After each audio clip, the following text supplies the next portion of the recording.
백년 불교문화재단과 불교방송이 공동기획한 정독 선문정로 공부를 함께하고 있는 동의대학교 강경구 교수입니다. 성철스님의 상적상조의 이 법문, 선의 이야기는 사실 다 상식의 수준, 논리의 수준으로 보면 어렵습니다만 상적상조의 법문 역시 들으면 들을수록 그럴듯하면서도 영 안 풀리는 부분이 있다.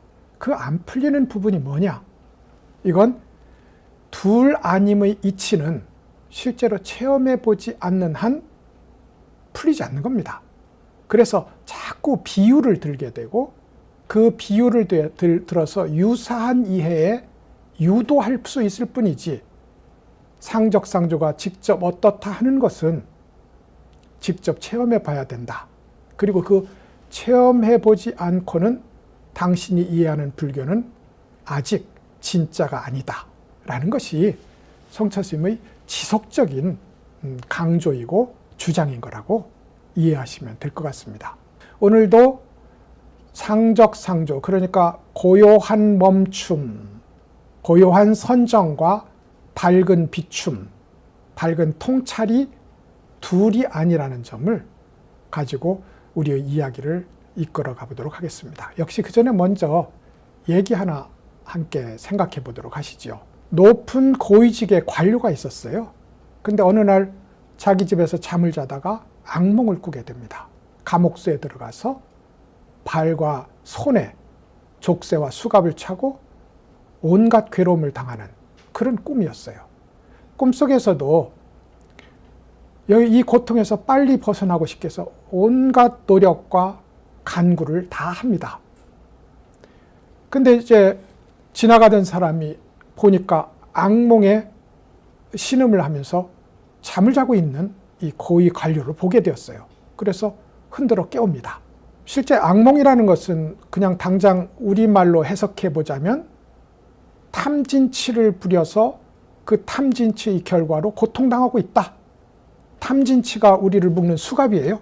탐진치가 우리를 묶는 족쇄라고요. 우리를 남이 묶진 않잖아요. 스스로가 묶거든요.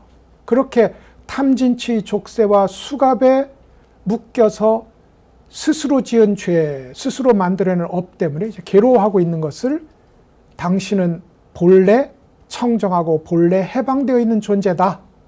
본래 깨달은 존재고 본래 부처다.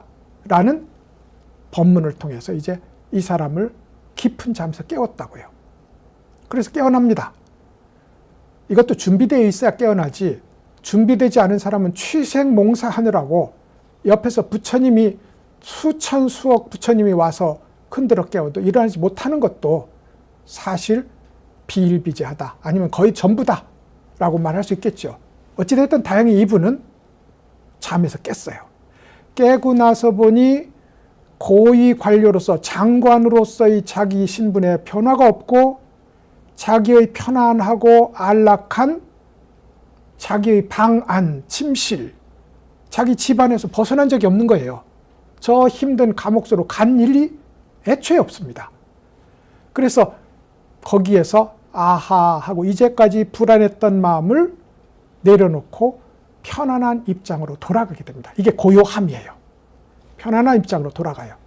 당신이 부처다, 누가 당신을 묶지 않았다 하는 것을 진실로 알아차리는 순간, 물론 그것은 진실로 알아차린다고 했는데 생각으로 알아차리는 것이 아니라 내가 그것에 대한 집착을, 소위 내가 괴롭힘을 당하고 있다, 죄가 있다, 불법이 있다 하는 이 집착을 모두 내려놓는 순간 편안해진다 이 말입니다. 원래 그 사람이었고 원래 내 방이었어요. 그러므로 편안합니다. 본래 부처임으로 편안하다고요. 그러고 나서 가만히 주위를 살펴보니 나와 같이 조정해서 이 나라의 중책을 함께 책임지고 있는 저들이 모두 나랑 동일한 겁니다. 근데 그분들이 나랑 똑같이 잠을 자고 있어요. 그러니 이 사람을 깨워야 됩니다. 그래서 우리가 매일 산사에서 부처님께 올리는 5분 향례라는 것이 있는데요. 개향, 해향, 해탈향, 해탈직연향이 있어요. 해탈을 하고 나면 이 꿈을 꾸었던 사람이 꿈이 깨서 여기가 내 방이고 나의 신분에 변화가 없다는 걸 알고 안심하면 이게 해탈하면이거든요. 그러면 그 해탈의 안심을 모두에게 나눠주고 싶은 마음이 일어납니다. 그게 해탈 직연향인데 이 고위관료는 가만히 주변을 보니 자기하고 동일한 고위 관료들이, 정부의 관료들이 모두 악몽을 꾸면서 힘들어하고 있다. 내가 저들을 깨워야 되겠구나. 라는 밝은 관찰과 보살의 실천에 들어가게 됐다는 겁니다. 그래서 이제 이 이야기를 가지고 저는 밝은 관찰이 곧, 그러니까 해방이, 꿈으로부터의 깨어남이 곧 밝은 관찰이다. 고요함이, 안심이 곧 자비다. 이런 얘기를 이제 시작을 한번 할 수 있는 이야기가 되지 않을까 싶습니다. 재밌게도 이 상적상조의 법문은 성철 스님은 거의 화엄경, 그 중에서도 앞에서 말씀드렸던 현수 법장 스님과 청량 진관 스님의 두 법문을 가지고 이 상적상조의 법문을 쭉 이끌어 나가고 있습니다. 그만큼 화엄경은 소위 이 선정과 지혜의 불의 법문에 깊이가 있고 체계적으로 이루어져 있다는 것을 우리가 확인을 할 수 있겠죠. 이 정독 선문정로 592쪽, 그러니까 밝은 관찰과 고요한 선정이 둘이 아니다. 상적상조가 한 몸이다. 라는 것을 보여주는 또 하나의 문장을 함께 읽어보도록 하겠습니다. 592쪽이 되겠고요. 여기에 제가 가져왔는데 읽어보도록 하죠.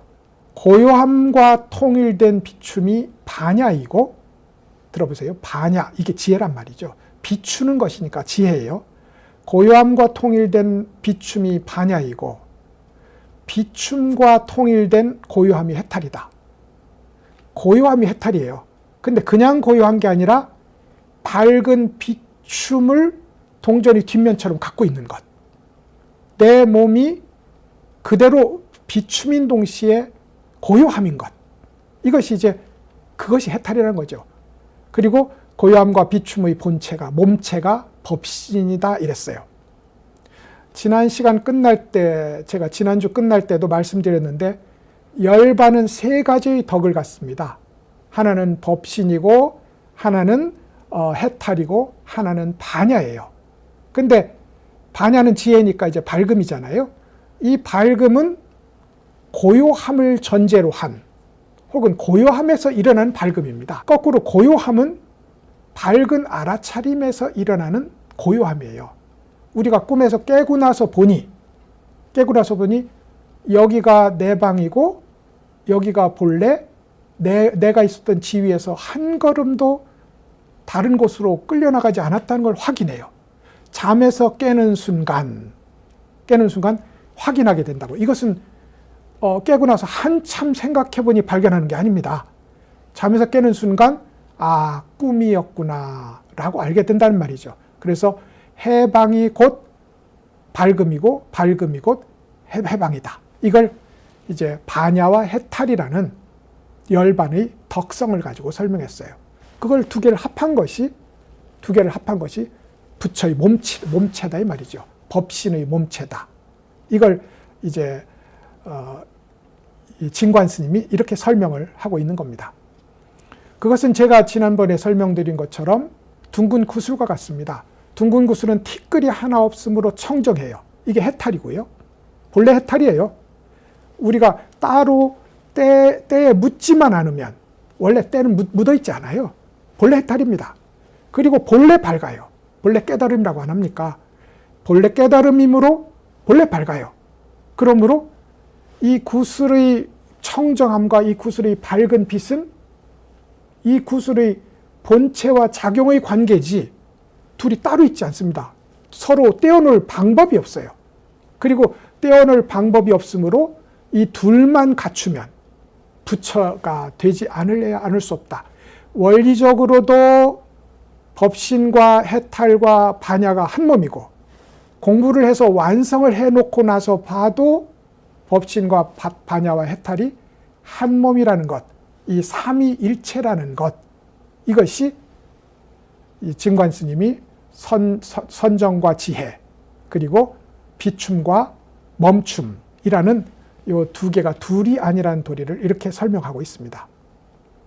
그리고 나서 이렇게 얘기합니다. 그것은 나란하지도 않고 떨어져 있지도 않아서, 나란하지도 않고 떨어져 있지도 않아서, 붙어 있지도 않고 이렇게 한 줄로 붙어 있지도 않고 그렇다고 별도로 떨어져 있는 것도 아니라서 마치 마해수라 천왕의 새 눈과 같고 세상에서 쓰는 이자의 세 점과 같다. 부처님도 미간 백호가 있습니다만 마해수라 천왕이 있어요. 대자저 천왕이라고 부르는 천왕입니다. 이 천왕은 두 개의 눈과 이마에 눈 하나를 더 가지고 있습니다. 그러니까 이렇게 3점이 된 거예요.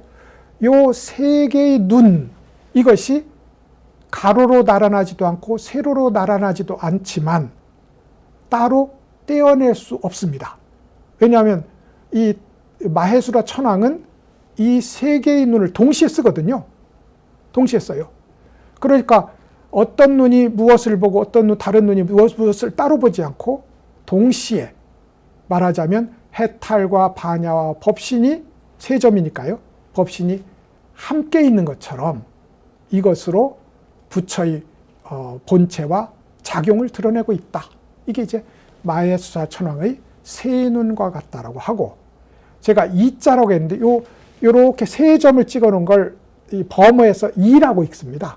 이렇게 이게 어디서가 볼 수 있느냐면 우리 불교의 상징이기도 한데요.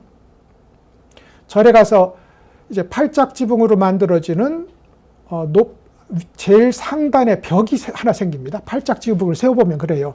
위에 삼각형의 벽이 생겨요.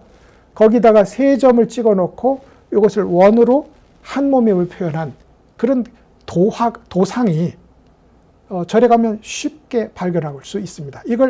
이게 문자예요. 이게 범어의 이자다 이 말입니다.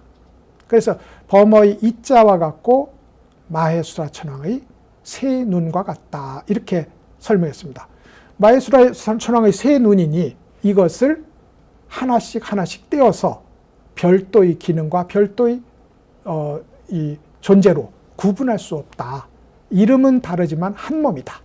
이게 마해수라 천왕의 세 눈이 가리키는 바가 되겠습니다.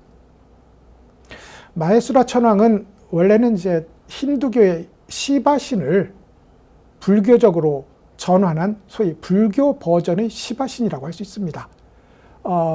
이 시바신의 거처가 색계 18천의 제일 마지막 끝인 최상층인 대자저천에 있으니까 이제 이 마해수라 천왕을 대자재 천왕이라고도 부르는 거죠.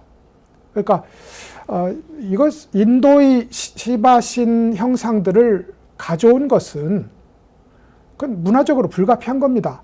그래서 그런 것들을 다 버려야 순수 불교가 남는다고 주장하는 사람도 있어요.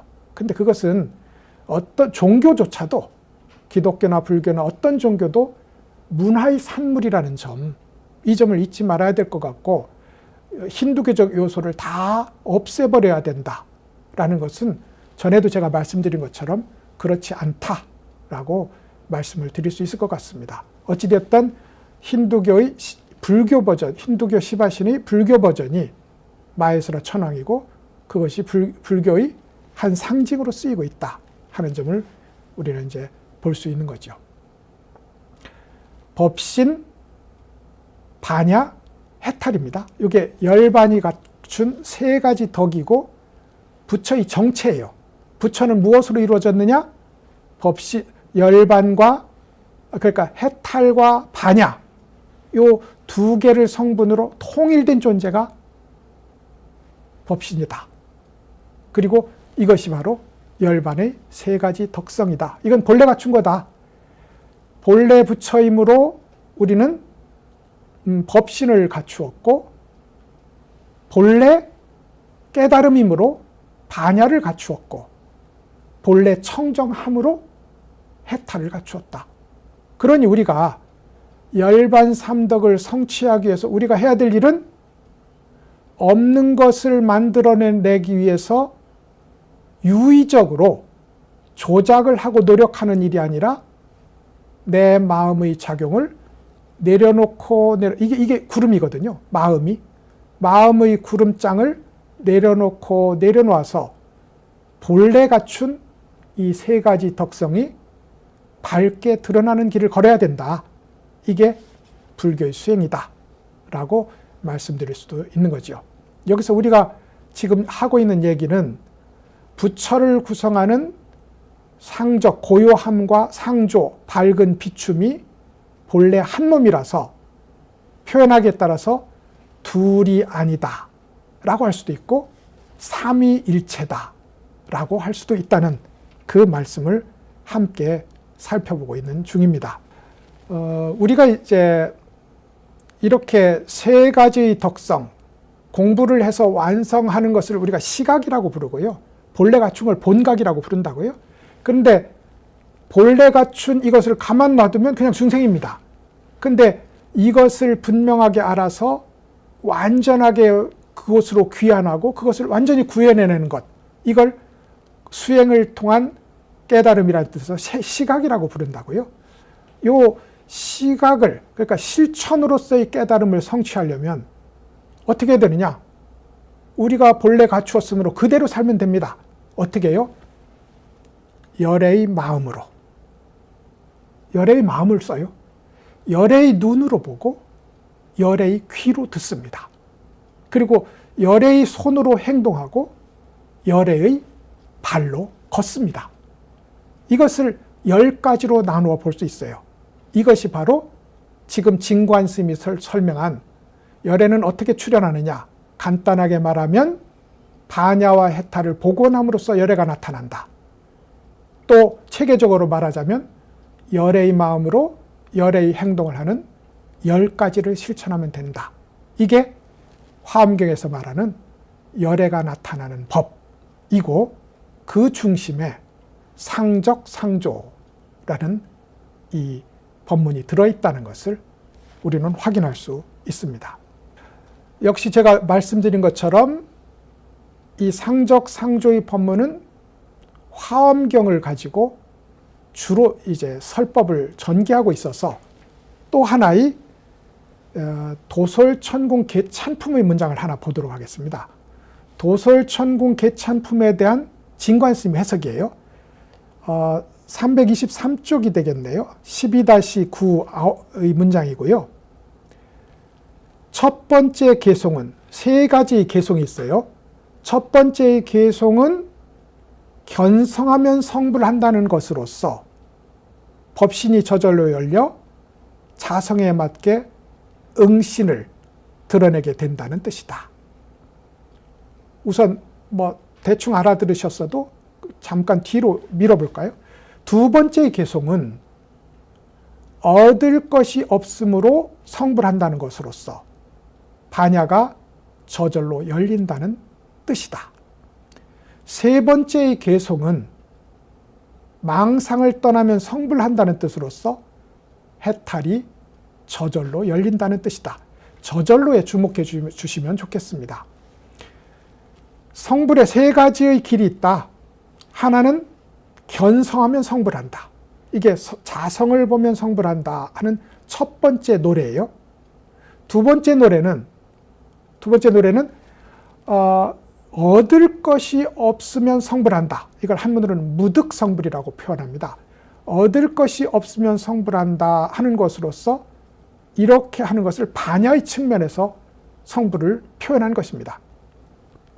반야의 입장에서는요, 지금도 반야심경이 바로 얻을 바가 없음에 대한 경전이거든요. 무소득의 법문이라고요. 반야심경에서도 이 얻는 것이 없음에 대한 도리를 주로 설하고 있습니다. 그러니까 나라는 이 존재가 말입니다. 5가지 요소로 이루어져 있어요. 5가지 요소가 색, 수, 상, 행식이고 두 부류로 나누자면 물질적 요소, 정신적 요소로 이루어진 것이 우리라는 존재입니다. 근데 이것이 인연의 조합으로 이루어진 것이지 아무리 거기를 살펴봐도 나라는 불변의 존재가 없다. 그래서 내가 없습니다. 내가 없으니 누가 무엇을 깨달음을 얻겠어요. 더군다나 안욕따라 삼맥삼볼이라는 것이 따로 없어요.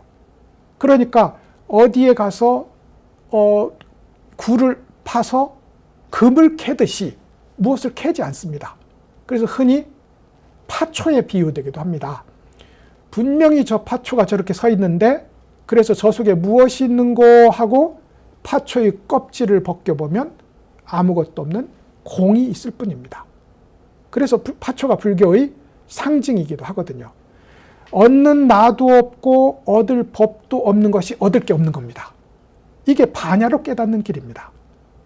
그리고 나서 이제 망상을 떠난다는 건 내가 죄를 지었구나. 아무리 그건 기억 속에 있는 거지 죄가 정말로 내 몸에 때처럼 붙어 있을까요?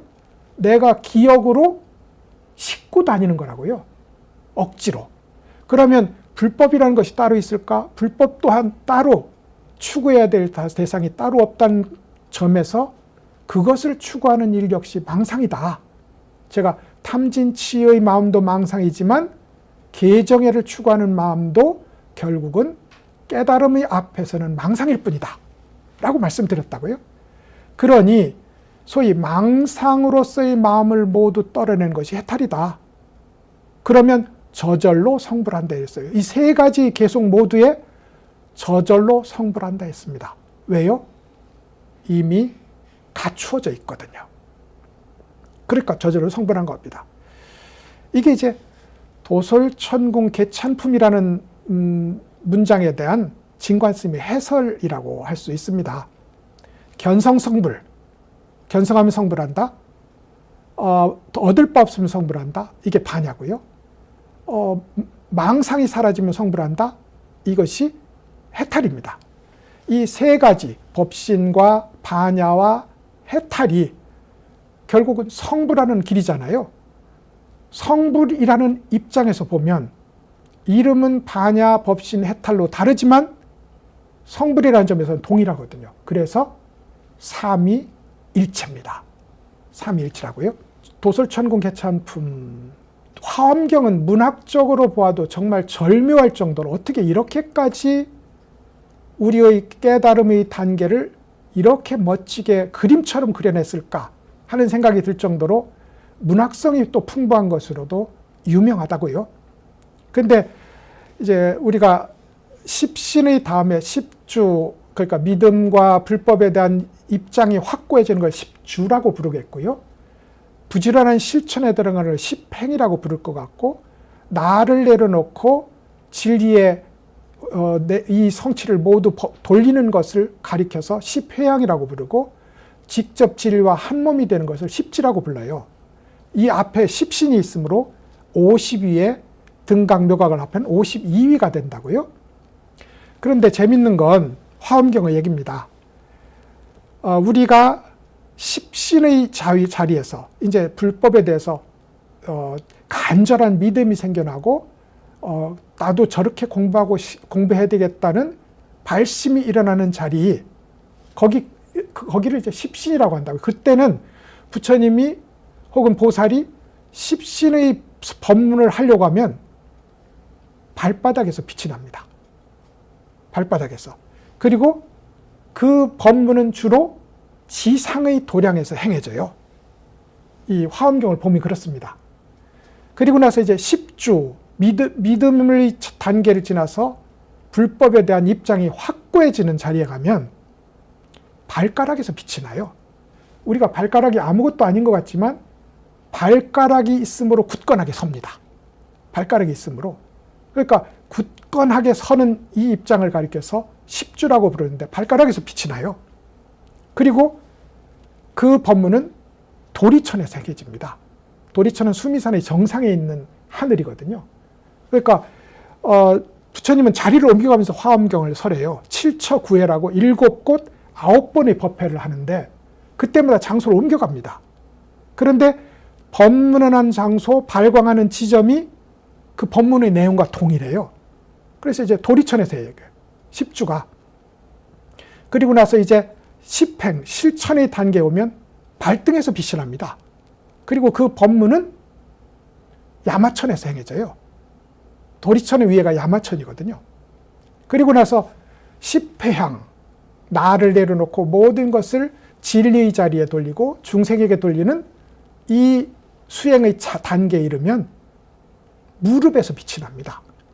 절묘한 거죠. 무릎은 회향이잖아요. 방향 돌리기에 무릎이 있어야 된다고요. 그러니까 나를 위해서 앞으로 나아가던 걸음을 뒤로 돌아 하는데 무릎이 없으면 안 된다고요. 그래서 무릎에서 빛이 나고 그 법문은 도솔천에서 행해집니다. 이게 그래서 지금 우리가 공부하는 게 도솔천궁 개찬품이거든요.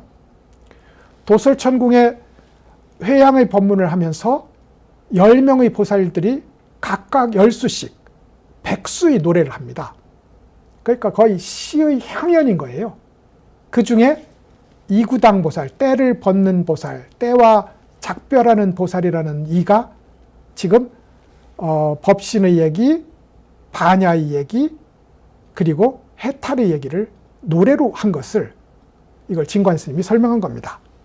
뭐 뒤에 이제 십지가 남아 있습니다만 십지에서는 미간에서 광명이 나고 타화자저천에서 설법을 합니다. 이렇게 해서 이제 그 화엄경의 거대한 우주를 오가면서 일어나는 거대한 설법 체계가 이제 여기 도솔천궁 개찬품에서도 확인할 수 있습니다. 그러니까 이제 이 이구당 보살이 법신에 대해서는 견성하면 성불한다. 왜냐하면 우리가 본래 부처이기 때문에. 본래 부처임을 보면 그냥 그걸로 끝이지 더 나아갈 일이 없다 하는 노래를 했고, 그것을 소위 진관 스님은 이렇게 설명을 한 거죠. 견성하면 성불한다.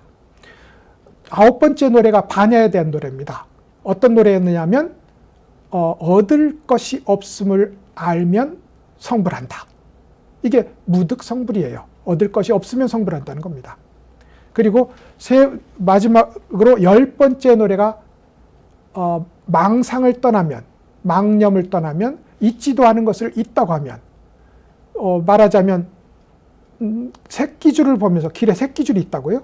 그런데 우리는 그것을 똑바로 새끼줄로 보는 경우보다는 저것이 뱀이구나 라고 착각할 때가 많습니다.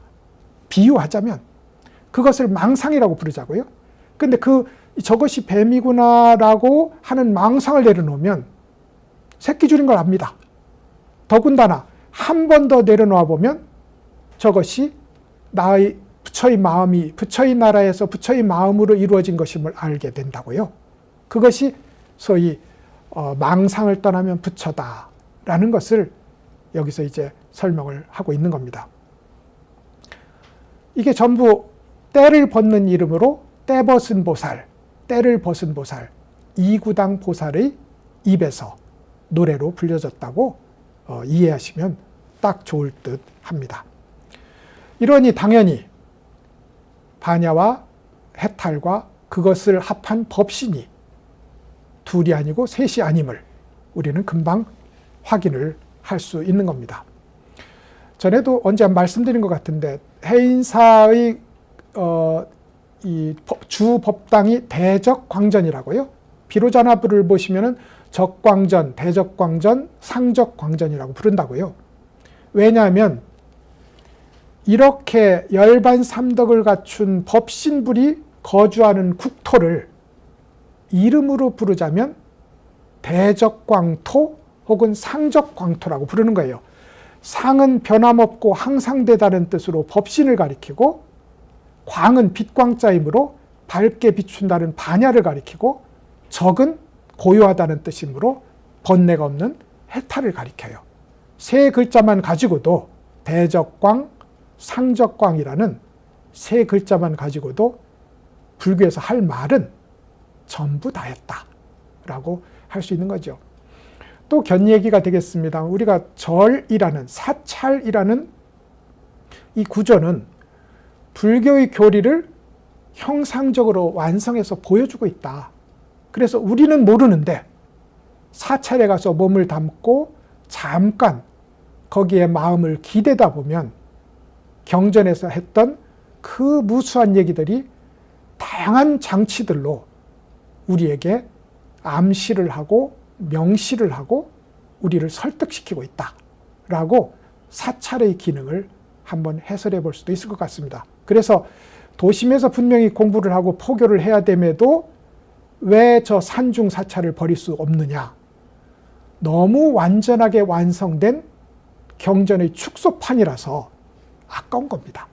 그래서 산중의 저 전통 사찰을 버리기는 아마 어려울 건데, 그럼에도 이제 우리의 포교는 입장을 달리하고 시대를 달리해서 새로운 관점이 이제 적용돼야 될 그런 시점이 아닐까 하는 생각도 이 본문을 들으면서 생각을 해볼 수 있을 것 같습니다. 드디어 이제 화엄경 얘기를 끝내고 이제 성철 스님은 결론 삼아서 선의 얘기로 한번 돌아오고자 합니다. 그것이 영가 스님의 선종 영가집이라고 하는 선종의 주제를 몇 가지로 분류해서 이 수행과 깨달음의 길을 설명한 영가집이라는 문장을 하나 가져온데, 역시 간단하고요. 페이지는 600쪽, 이 책의 600페이지에 나오는 얘기고, 내용은 이렇습니다. 사마타임으로 고요하지만 항상 비추고, 비파사나임으로 비추지만 항상 고요하며, 우필차임으로 비춤도 정멸도 아니다. 처음 들으면 이게 무슨 말인지 모르실 겁니다. 사마타라는 것은 우리가 상적상조에서 말하는 고요함입니다. 그러니까 당연히 고요하지요. 그런데 그냥 고요하면 돌멩이나 막대기가 되는 거예요. 그런데 그냥 고요한 것이 아니라 항상 비추는 밝음을 안고 있는 고요함이라고요. 이게 불교에서 말하는 사마타입니다. 비파사나는 윗바사나라고도 부르는 것을 한문으로 표현하면 비파사나가 된다고요. 비파사나는 밝게 통찰하는 수행법을 가리킵니다. 근데 불교의 밝게 통찰하는 이 비파사나 수행은 밝게 비추지만 항상 고요하다 이겁니다. 항상 고요하다. 고요함을 전제로 한 밝게 비춤이다 이거예요. 우리가 남방불교라고 부르는 저 미얀마 계통의 남전불교에서는 사마타 수행과 윗바사나 수행을 둘로 나눠서 따로 수행을 하기도 합니다. 이 절은, 이 사원은, 이 스승은 사마타 전문 수행, 이 스승은 윗바사나 전문 수행, 이렇게 나눠서 얘기하기도 해요. 근데 이제 우리가 시대가 이렇게 되었으므로 소승, 대승이라는 말은 쓸 수 없습니다. 성철 스님도 안 썼고요. 성철 스님도 근본 불교를 소승이라고 해본 적이 없습니다. 다만 그 뒤에 소위 부파불교에 이르러서 생생한, 그러니까 우리 삶의 현장에서 생생한 구원의 목소리를 내지 못하던 시절이 있었어요. 사원의 깊은 연구실에 숨어 앉아서 경전을 그야말로 보석 가공하듯이 치밀하게 가공하던 교리의 시대가 있었다고요. 그때를 소승이라고 불렀습니다. 그리고는 부처님 시대나 선불교의 시대나 화엄의 시대나 천태의 시대나 어떤 경우도 남전으로 내려간 저 아한부의 경전조차도 성철 스님은 소승이라고 불러본 적이 없다.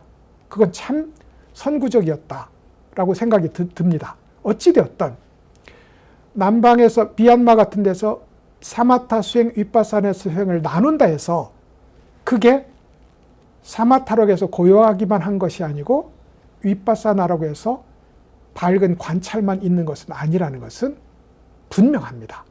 그런데 대승불교에서 오면 뭐가 중요하냐면 동시 실천이 중요하거든요. 그래서 그 동시 실천을 우필차라고 불렀습니다. 우필차. 그러니까 우리가 소위 삼관으로 보면 공을 관찰하고 모든 것에 실체가 없음을 관찰하고, 이거 천태가 하는 겁니다. 그리고 모든 것이 인연에 따라서 생겨났음을 관찰하고 그것을 함께 동시에 실천하는 것이 중도의 관찰입니다. 이래서 공가중의 관찰을 지금 당장 동시에 한다고요. 이게 일심 삼관의 원리입니다. 이게 우필차예요. 우필차예요. 그래서 우필차임으로 이것을 비춤이라고 해도 안 될 것 같고 정멸이라고도 해도 안 될 것 같다. 그러니까 비춤도 아니고 정멸도 아니다. 거꾸로 말하면 비춤과 정멸의 동시적 실천이고 동시적 구현이다. 이게 사마타, 비파사나, 우필차에 대한 이야기입니다. 그러니까 말이죠. 비추되 항상 고요함으로 비파사나를 한다는 겁니다.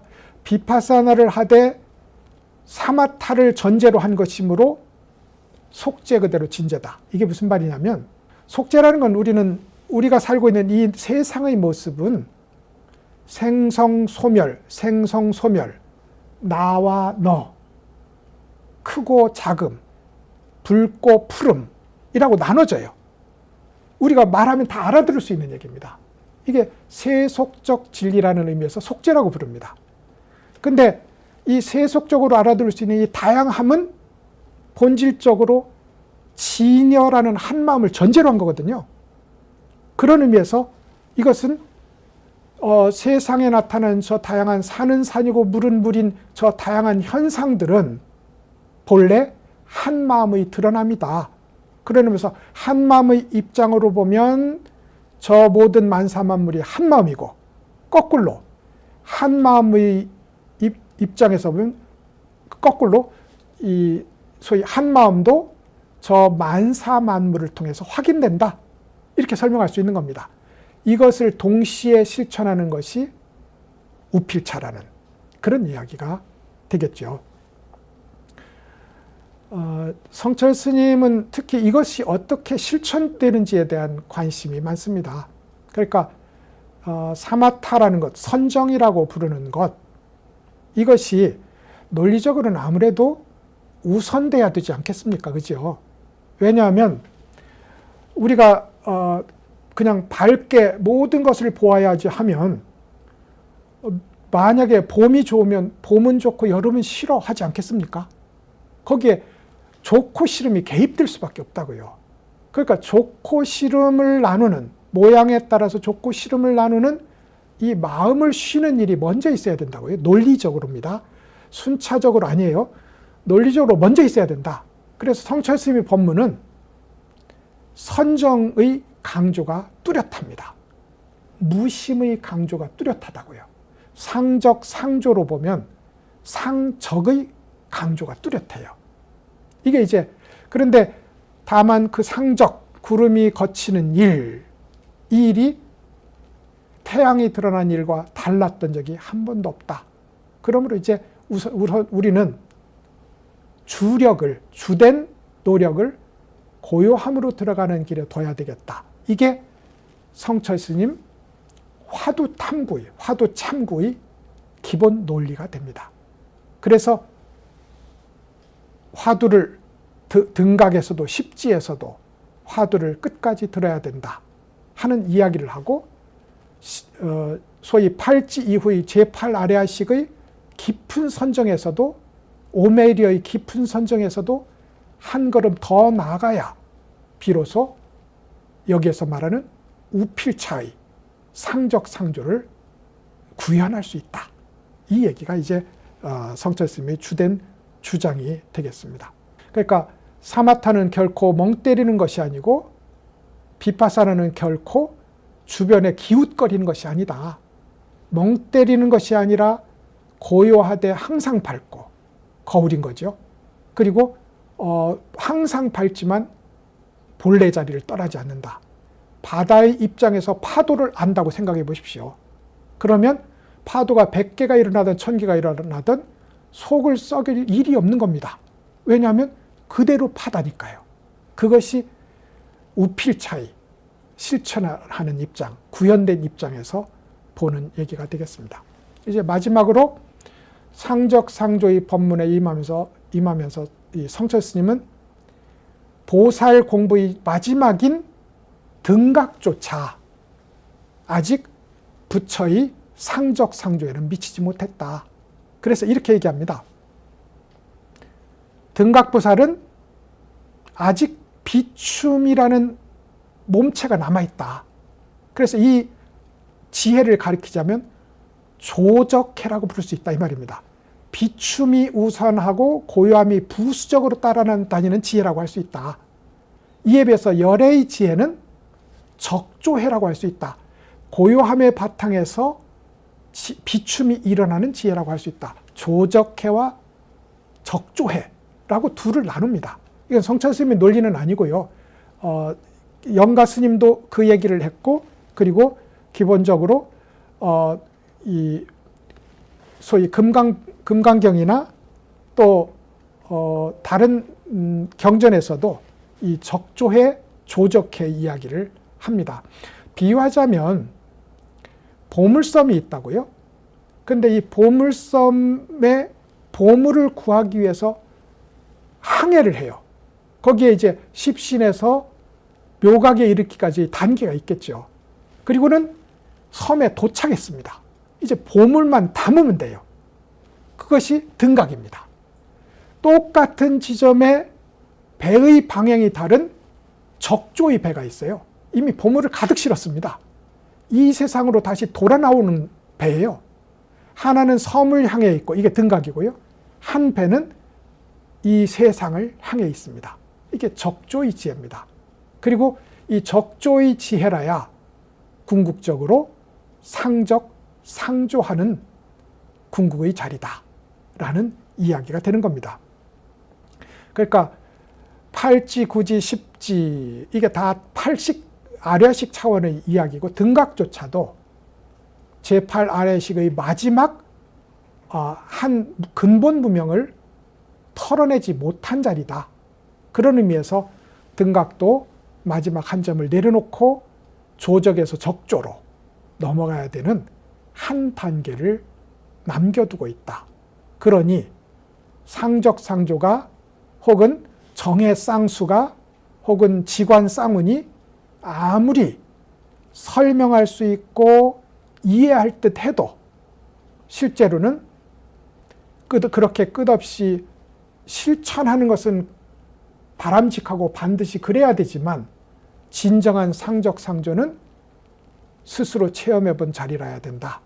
그러니 깨달음을 선언한데 성급하지 말고 스스로 비춰봐서 아직 상적상조가 되지 않는다면 열심히 이먹고 라고 화두를 들고 왜 수미산이라고 했는고, 왜 삼석은이라고 했는고 라고 왜 어째서를 간절히 붙이는 화두 참선으로 매진해야 된다. 이것이 이제 성철 스님의 처음부터 끝까지 일관된 가르침이고 상적상조에서도 강조하는 내용이라고 우리는 확인을 할 수 있습니다.